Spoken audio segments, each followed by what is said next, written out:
Ketika tadi bagaimana penyelenggaraan pemilu sudah disampaikan oleh Bu Nurul sebagai KPU, kemudian wasitnya sudah menyampaikan, kemudian suplai datanya oleh Kadifut Capil. Lalu saya dari Kesbangpol, apa yang harus saya sampaikan? Yang pertama saya ingin sampaikan adalah lebih pada tataran operasional, karena pemilu tadi dibutuhkan adalah pesertaan pemilu. Dalam bahasa demokrasi ada yang disebut indeks demokrasi. Salah satu kriteria ataupun indikator demokrasi itu adalah kepesertaan dari adik-adik semua untuk ikut mencoblos. Artinya seberapa banyak orang yang hadir di TPS ataupun di tempat penyoblosan. Semakin tinggi maka semakin tinggi pula tingkat kualitas tadi yang disampaikan, kualitas dalam artian indeks demokrasinya. Saya coba pada bulan November tanggal 18 sampai 18 Desember melakukan penelitian terhadap pelajar. Terhadap pelajar ada 200 orang pelajar yang kami teliti, yang kami mintakan pendapatnya, yang kami sebarkan angketnya dari sekolah negeri dan swasta yang ada di Kota Bekasi. Kalau jumlah peserta ataupun berdasarkan data Dapodik yang didapat dari kementerian dan provinsi, jumlah pelajar dari kelas 1 atau kelas 10 sampai kelas 12 di tahun 2021 di Desember sampai di November dan sampai Desember itu berjumlah 2022 berjumlah 111.000 lebih. Artinya cukup potensial teman-teman ini. Kami coba menanyakan ke beberapa teman-teman di SMA dan SMK terkait tentang pemilu ini. Bagaimana persepsi atau pandangan teman-teman dari adik-adik SMA terhadap pemilu itu sendiri. Kenapa? Saya sampaikan tadi, apa kata Pak Rektor, adik-adik ini penting. Suara adik-adik ini sedang menjadi trending, sedang menjadi sesuatu yang sangat menarik bagi para kontestan partai politik ataupun yang akan menjadi anggota DPR tadi. Apa yang disampaikan oleh KPU, 60% pemilih pemula, menarik. Kalau diibaratkan oleh Pak Rektor tadi bahwa teman-teman adik-adik atau pemilih pemula ini penting. Kalau saya diibaratkan ketika demokrasi ataupun masa depan bangsa ke komponen sepeda, ketika ditanyakan sepeda komponen mana yang paling penting, kata pentil saya yang paling penting. Nggak akan ada angin kalau pentilnya nggak ada, betul. Kata bentar dulu, saya yang paling penting, karena pentil tidak akan pernah bisa kalau bannya nggak ada, betul. Kata pelak, bentar dulu, situ boleh berpendapat, saya yang paling penting. Nggak akan ada pentil berfungsi, nggak akan ada ban berfungsi kalau pelaknya nggak ada, betul. Kemudian yang lain pun mengatakan seperti itu, pedal mengatakan saya yang paling penting, dan sadar juga saya yang paling penting. Kemudian rangka mengatakan saya paling penting, tidak akan menjadi sebuah sepeda rangkanya nggak ada. Komponen tersebut mau dikeluar di mana? Betul. Kata Bau dan Mur, saya yang paling penting, tidak akan terangkai menjadi sebuah sepeda kalau Bau dan Murnya nggak ada. Betul. Artinya yang saya sampaikan, seluruh komponen itu penting untuk penyelenggaraan masa depan bangsa, termasuk adik-adik ini.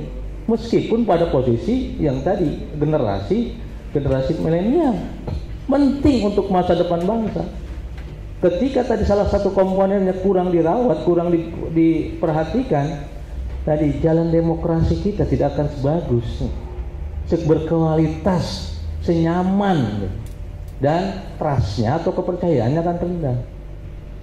Ada beberapa pertanyaan yang saya coba sampaikan di sini di penelitian yang kita lakukan terhadap anak-anak ini. Ada satu hal seperti, apakah Anda tahu bahwa pemilu dan pilkada akan dilaksanakan secara serentak, yang mengatakan sangat tahu ada 8% atau 17 orang dari 200 orang yang kami teliti dari kelas 10 sampai kelas 12 yang mengatakan sangat tahu bahwa ada pemilu dan pilkada dilakukan serentak. Hanya 8%. Yang mengatakan tahu 30%. Yang mengatakan sedikit 33% dan tidak tahu 29%. Artinya masih banyak teman-teman, masih banyak anak-anak kita, masih banyak generasi muda yang belum memahami secara komprehensif apa itu pemilu. Bukan sekadar coblos-mencoblos, tapi masa depan bangsa. Termasuk adik-adik teman mahasiswa. Ketika proses kebijakan, mungkin dengan demo segala macam, salahnya kita. Kenapa kita memilih dia? Atau kenapa kita tidak ikut berpartisipasi untuk memilih, sehingga terpilih tadi kata Mas Eko, orang-orang yang kurang, atau kata Pak Rektor tadi orang yang kurang, yang sehingga tidak berpihak kepada kita. Tapi ketika kita gunakan itu, maka kita tahu kualitasnya. Kemudian pertanyaan selanjutnya juga, ada pertanyaan keempat, apakah Anda sering mendiskusikan tentang pemilu dan pilkada yang akan datang? Yang mengatakan sangat sering hanya 2% atau 5 orang dari 200 yang kami teliti. Kemudian sering ada 6% atau 13 orang. Kadang-kadang 37%, tidak ada 50%. Artinya bahwa tidak hal yang menarik gitu Pak. Berbicara politik, berbicara demokrasi tidak hal yang menarik buat anak-anak. Padahal ini adalah masa depan bangsa. Gimana pendidikan akan ke depan dan segala macamnya. Ini ilmiah, ini faktual. Karena baru kemarin kami teliti kepada kelas 10 sampai kelas 12. Artinya kelas 10, kelas 11 dan kelas 12. Kemudian ada pertanyaan, mohon maaf, mungkin kepada kita semua, apakah sekolah Anda pernah mengadakan penyuluhan dilakukan oleh pemerintah mungkin, atau penyelenggara pemilu yang lain?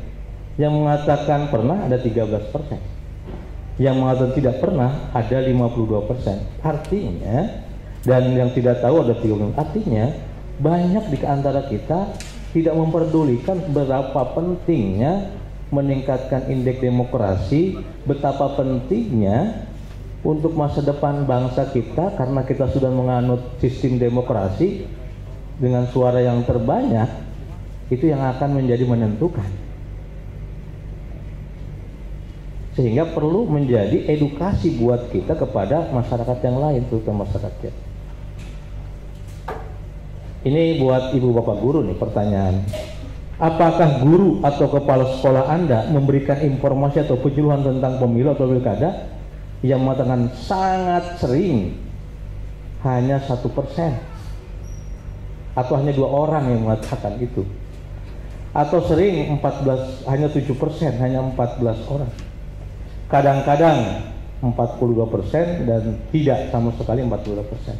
Artinya guru memiliki peran yang penting untuk memberikan edukasi kepada anak-anak. Mungkin sekarang dengan kurikulum Merdeka Belajar kira-kira punya keleluasaan ibu bapak guru untuk memberikan, menginformasikan kepada anak-anak kita. Yang saat ini mungkin ibu bapak guru mungkin tabu atau mungkin yang lainnya, sehingga tidak terinformasikan atau kurang teredukasi pada anak-anak kita tentang pemahaman berdemokrasi tersebut. Demokrasi itu adalah salah satunya dengan pendidikan politik.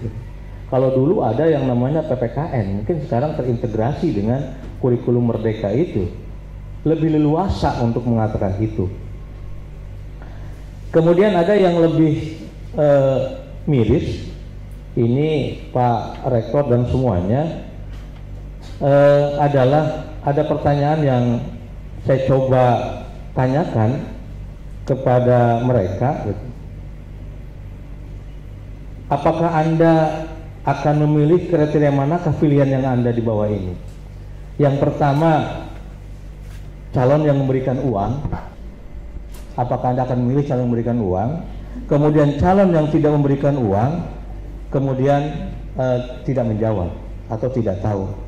Ternyata, Pak, calon yang memberikan uang ada 29% yang mereka akan memilih anak-anak kita.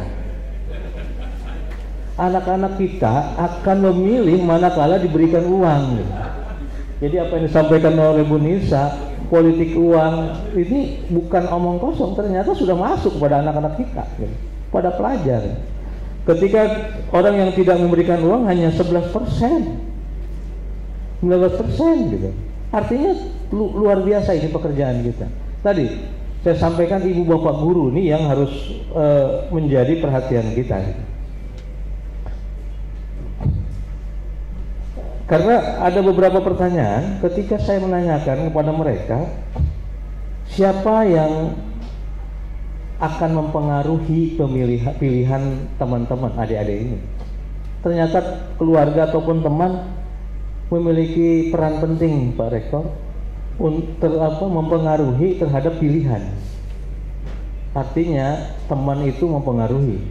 Terbukti, mohon maaf ketika yang sekarang sedang trending itu Mario Dendi gitu kan, juga dikompori oleh temannya kan gitu. Artinya teman mempengaruhi, sangat penting. Nah oleh karena itu, mohon maaf ibu bapak guru juga memiliki penting gitu. Karena ada beberapa pertanyaan ketika tanyakan apakah guru memiliki pengaruh, sangat besar Pak. Pengaruh ibu bapak guru terhadap anak-anak.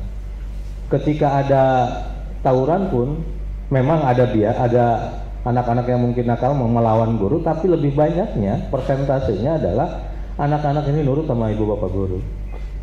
Ketika ibu bapak gurunya mereka di luar, ketika kelihatannya udah lari gitu. Artinya memiliki pengaruh yang luar biasa terhadap anak-anak kita.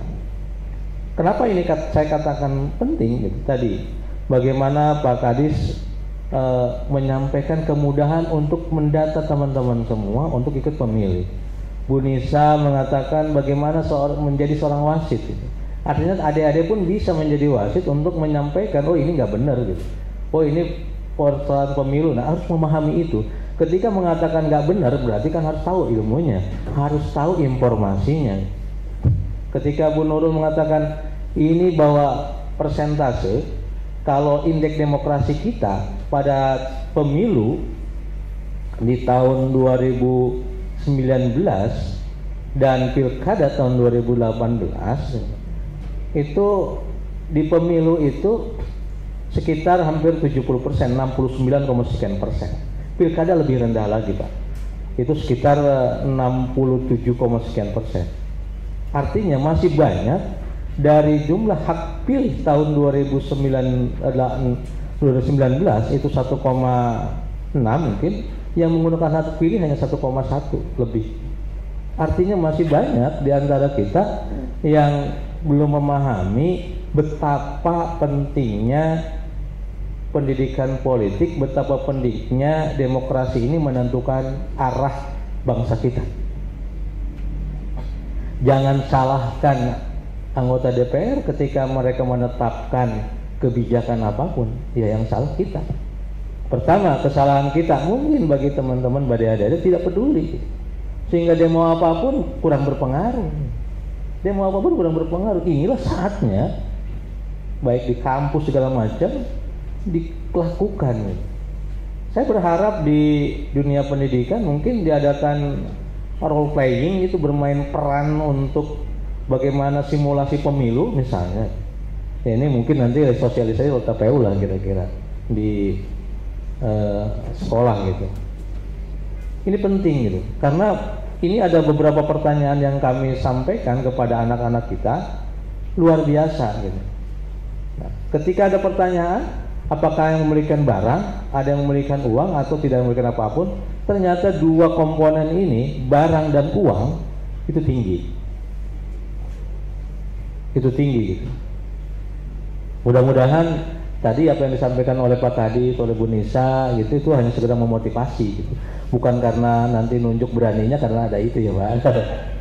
Tapi itu memotivasi, penting memotivasi itu. Artinya ini penting, gitu. Bahwa bagaimana situasi politik yang saat ini ada, itulah. Adik-adik ini, generasi muda ini sedang diperebutkan, sedang dirayu, tadi 60% itu tinggi. Sedang dirayu bagaimana suaranya bisa menarik perhatian untuk mencoblos.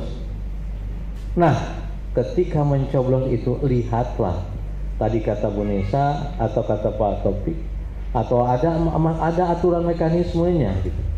Ada apakah benar ini sebuah pencitraan, apa memang sebuah ini rekam jejak dan sebagainya lah kira-kira. Ada yang lebih tahu. Belum lagi ternyata pemahaman generasi muda, Pak Kadis dan semuanya itu lebih rendah lagi di pilkada, Pak. Lebih rendah lagi di pilkada. Pemahaman pengetahuan mereka tentang pemilu itu masih lumayan, tetapi akan lebih rendah di pilkada. Kalau pemilu mungkin kan lebih tersosialisasinya di berbagai media, ya, TV dan sebagainya. Pilkada kan lebih kepada sektoral, lokal gitu. Nah ini yang kurang gitu. Apalagi ketika kami tanyakan tentang pilkada Kota Bekasi lebih rendah lagi, karena apa? Karena untuk SMA dan SMK ini menjadi wewenang dari provinsi, gitu. Belum tersampaikan gitu. Ketika kewenangannya sudah nggak ada di kota kan sudah terlalu diabaikan kira-kira gitu. Nah ini penting kalau untuk Bapak Ibu guru untuk memberikan edukasi yang lebih kepada anak-anak kita. Tadi saya sampaikan betapa pentingnya kalau ketika komponen sepeda pentil nggak ada pun jalannya akan benar gitu.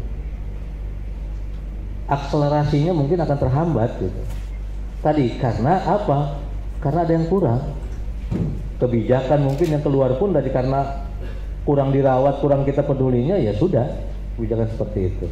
Mungkin itu beberapa hal yang dapat saya sampaikan, nanti berkembang kepada beberapa hal yang akan saya sampaikan mungkin ketika ada pertanyaan.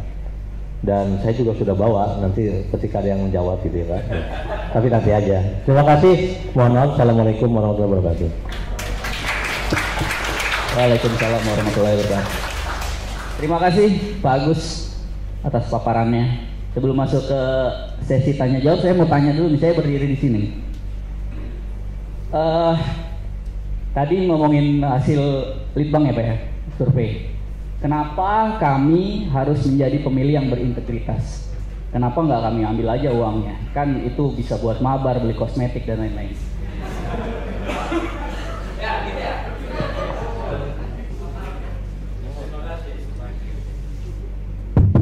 Terima kasih Mas Eko. Saya sampaikan tadi bahwa ketika teman-teman diberikan katakanlah 200.000 gitu, 200.000 mungkin bisa beli makan sedikit enak gitu, atau kosmetik sedikit mungkin Wardah atau yang lain gitu, atau kalaupun dibelikan mungkin paket data gift online bisa beberapa kali kira-kira gitu. Tapi hitung berapa itu durasi yang bisa dilakukan kenikmatannya. Artinya ketika dikasih 200 paling hanya mungkin hitungannya jam gitu, habis. Tapi dampak yang akan kita dapatkan adalah 5 tahun ke depan. 5 tahun ke depan akan terjadi dampak yang luar biasa. Dan akan berdampak, apakah tidak berdampak? Oh, Pak kami masih muda, mungkin tidak berdampak. Kata siapa? Ketika berdampaknya apa? Bagaimana pengembangan ekonominya? Ketika pengembangan ekonomi akan sangat berkaitan. Karena 3 hal Pak, saya sampaikan. Negara maju itu pencapaian 3 hal. Pendidikan, ekonomi, dan kesehatan. Saya yakin ketika pendidikannya tinggi, minimal dia akan tahu akan gizi. Pada kesehatannya dia tahu. Pasti ketika pendidikan tinggi, nilai salary-nya pun akan tinggi, ekonominya juga tinggi. Tapi ketika kita memilih bukan orang yang memiliki kemampuan untuk mengembangkan atau membangun, hanya sebuah keinginan, hanya sebuah nilai ambisi, hanya sebuah, kalau menurut Maslow itu esteem, pengakuan tentang yang sekarang mungkin pengakuan kayak Dendi gitu, itu nilainya akan jeblok, Pak. Contoh, Singapura, saya tanya, apakah negara miskin? Tidak. Apakah ekonominya rendah? Tidak. Apakah kesehatannya rendah? Tidak. Ethiopia, apakah negara maju? Tidak. Negara miskin. Pertanyaan, pendidikannya tinggi nggak? Enggak. Ekonominya pasti jeblok. Tiga hal ini, komponen ini bagaikan dua sisi mata uang yang tidak dipisahkan. Lalu berkaitan dengan demokrasi, karena akan berangkat dari demokrasi itu bagaimana kestabilan, bagaimana orang yang akan bisa mampu meningkatkan itu. Ketika tidak yang kita pilih, ya tadi lapangan kerja sulit gitu ya Pak. Meskipun saat ini mungkin kalau kita lihat anak-anak muda ini buah sawo buah duren, wow keren kira-kira gitu ya. Buah sawo buah duren, wow keren gitu. Tapi 5 tahun ke depan dengan kondisi yang adik-adik masa bodoh gitu, masa bodoh mungkin memilih yang penting tadi kata Mas Eko, yang penting diberi duit, kemudian masa bodoh yang penting saya datang, sudah menunaikan, urusan rekam jejak itu urusan yang lain. Itu yang harus kita hindari. Mungkin itu Mas Eko. Terima kasih. Terima kasih sebagai pengingat buat kita semua ya teman-teman ya. Tolong di 14 Februari dan malam sebelumnya jangan terima serangan fajar gitu.